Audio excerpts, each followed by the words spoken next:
All right. I'm gonna rant for a minute. I'm not usually one to do this, but I'm a little annoyed. So, I have a fairly expensive computer, one that I love a lot, take a lot of good care of. I'm a huge tech guy, so for me, I tend to spend a lot of time on my computer.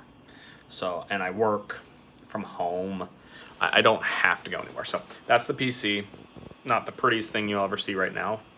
My other one broke, so I'm a little mad about it. But I've been having problems with this one to begin with. Minor ones like boot's a little slow, but I can optimize that as time goes on. That's fine.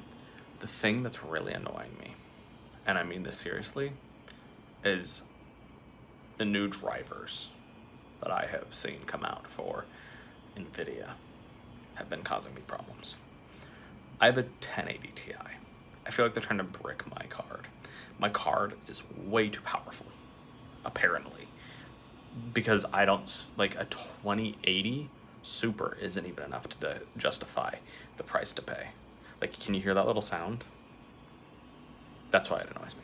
Anyways, I probably just need to tighten that, but it's just a bearing.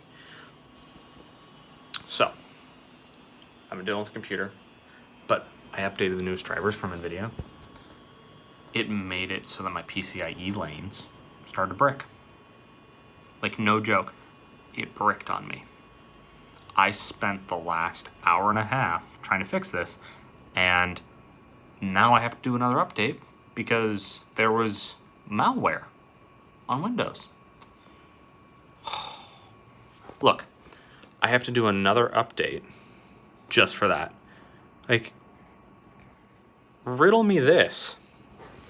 Why? It's literally, the problem is sitting right there. Drivers. Malicious drivers. I just got this computer up and running again after an hour and a half. Boy, am I angry. Like, really? Come on, people. We spent all this time building our computers. I know you don't care about us that much, but think it through.